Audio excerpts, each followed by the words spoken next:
A paz do Senhor, meus amados irmãos.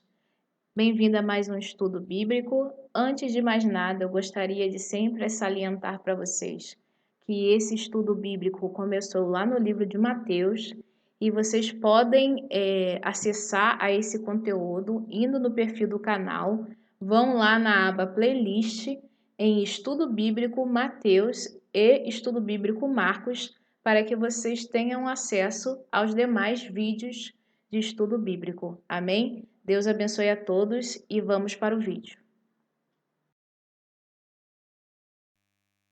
Senhor, meu Deus e meu Pai, Criador dos céus e da terra, muito obrigada, Senhor, por esses momentos.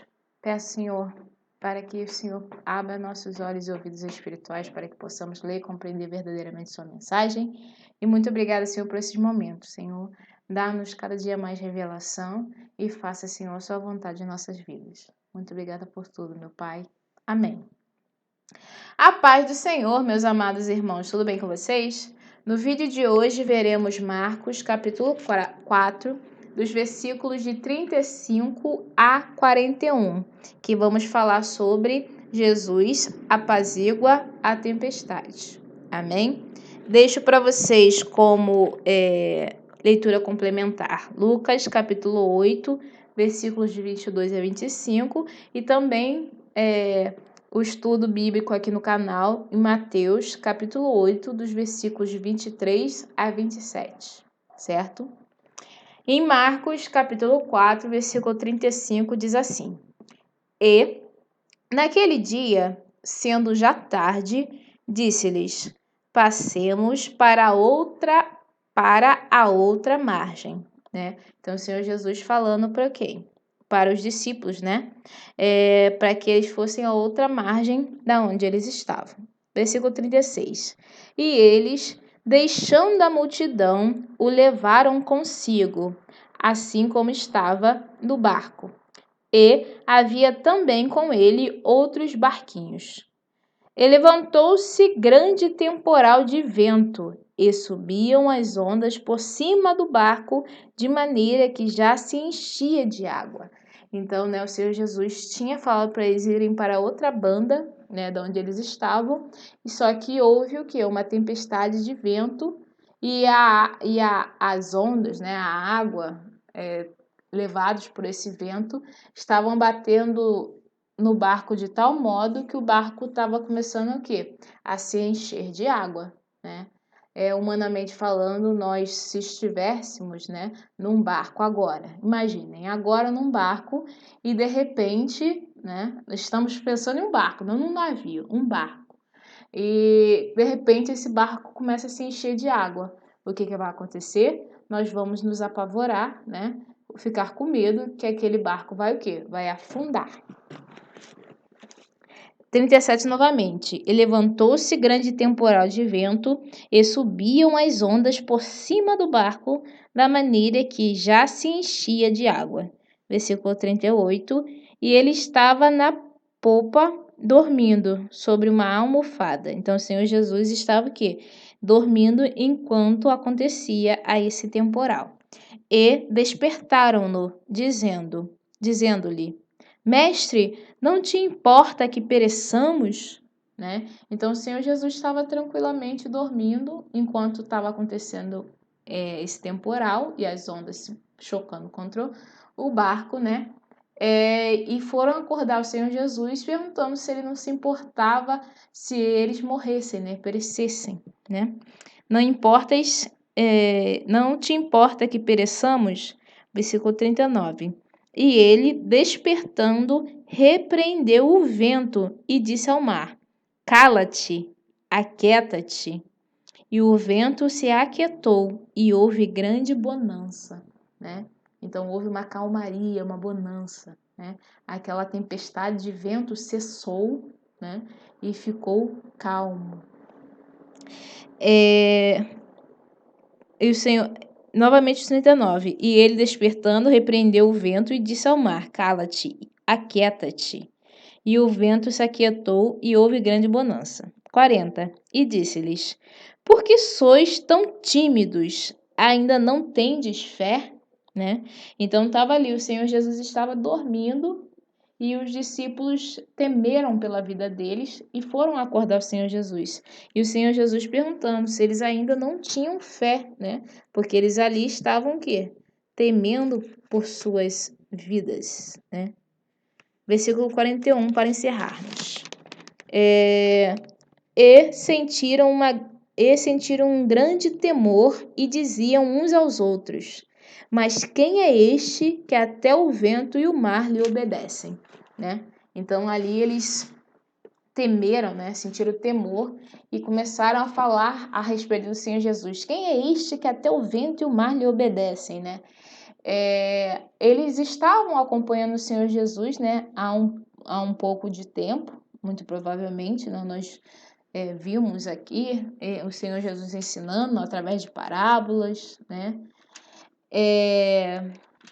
Que eles tinham um convívio já com o Senhor Jesus, mas ainda faltava a eles o quê? Fé, né? Eles ainda não tinham fé. O Senhor Jesus perguntou, né, para eles: por que sois tão tímidos? Ainda não tendes fé, né? Então faltavam a eles a fé, né?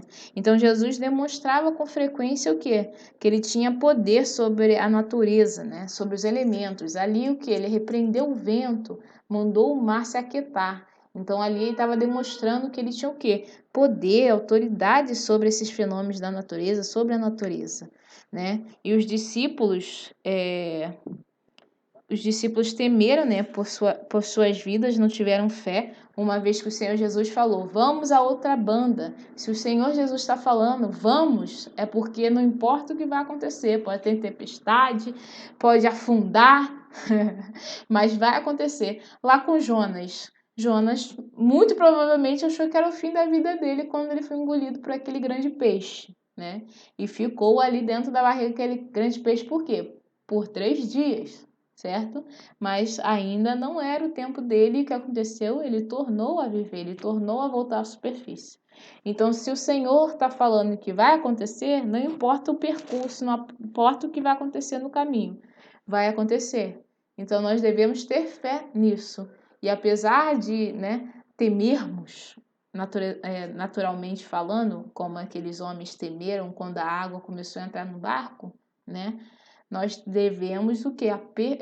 Aumentar a nossa fé, ter essa convicção, porque se Deus está falando que vai fazer, que vai acontecer, que a gente tem que ir, nós vamos, né? Tempestade, então os discípulos ficaram tão temerosos e começaram a perguntar, né? Mas quem é este, né? Que até o vento e o mar lhe obedecem? E eles deixaram lá o quê? Eles deixaram a oportunidade de o quê? De demonstrar fé. Porque através deste episódio em que aconteceu isso, eles poderiam mostrar aquela fé que talvez eles falavam que tinham quando eles acompanhavam o Senhor Jesus, quando eles largaram tudo para seguir o Senhor Jesus, né? Eles poderiam professar uma fé. Não, eu creio no Senhor Jesus, estou aqui com ele. Mas na hora de colocar essa fé em prática, eles deixaram essa oportunidade passar. Eles foram até lá acordar o nosso Senhor Jesus, né? E aqui nós vemos que o quê? Que o vento, né? O Senhor repreendeu o vento e o mar, o quê? Acalmou-se, né?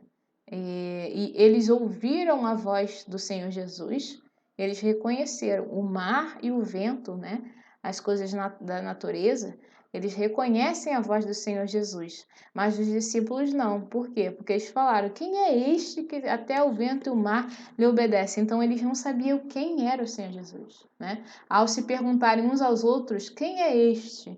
Então eles não sabiam eles mesmos a resposta. Quando a gente pergunta quem é fulano, a gente quer saber, quer dizer que a gente não sabe e quer saber, né? Então faltava um pouco mais de quê? Experiências, né? Experiência real, né? Uma experiência com Jesus, para que eles tiveram várias experiências que o Senhor Jesus ensinava por parábolas, né? Mas ainda faltava um encontro real, um entendimento real do nosso Senhor Jesus, né? Essa passagem me lembra lá em João, capítulo 10, nos versículos 4 e 5, que fala assim, ó: e quando tira para fora as suas ovelhas, vai adiante delas, e as ovelhas o seguem, porque conhecem a sua voz. Então, as ovelhas o quê? As ovelhas ouvem a voz de quem? Do pastor, né? O pastor, ele guia as suas ovelhas e as ovelhas reconhecem a voz do pastor, né? E as ovelhas o seguem porque conhecem a sua voz. Mas de modo nenhum seguirão o estranho, antes fugirão dele, porque não conhecem a voz dos estranhos. Também ainda em João, capítulo 10, dos versículos 26, fala assim: Mas vós não credes, porque não sois das minhas ovelhas, como já vos tenho dito. As minhas ovelhas ouvem a minha voz, e eu conheço-as, e elas me seguem, e dou-lhes a vida eterna e nunca hão de perecer, e ninguém as arrebatará das minhas mãos. Meu Pai, que mais deu, é maior do que todos, e ninguém pode arrebatá-las das mãos de meu Pai. Eu e o Pai somos um, né? Então aqui, o Senhor Jesus, ele disse o quê? Ele disse, vamos até a outra banda, né? Que ele estava de barco. Então ele falou, vamos. Então, se o propósito do Senhor Jesus é eles irem, não importa o que aconteceria no percurso. Ninguém ia o quê? Tirar aquelas vidas de quem? Que pertencem ao Senhor, né? E nunca hão de perecer, e ninguém as arrebatará das minhas mãos. Se verdadeiramente somos ovelhas do Senhor, né? Ovelhas de Deus, e se Ele tem um propósito para nossas vidas e fala com a gente, faz isso, vai lá, vive isso, não importa, amados, não importa o que acontece. Pode vir tempestade, pode vir incêndios, pode vir tribulações, né? Vai acontecer. Devemos o quê? Ter fé, né? Não devemos ser tímidos, devemos ter fé. Amém, amados? E é isto. Encerramos assim o capítulo 4 de Marcos e vamos continuar no próximo vídeo, começando em Marcos capítulo 5, onde vamos ver o endemoniado gadareno. Amém, amados? Deus abençoe a todos e até o próximo vídeo.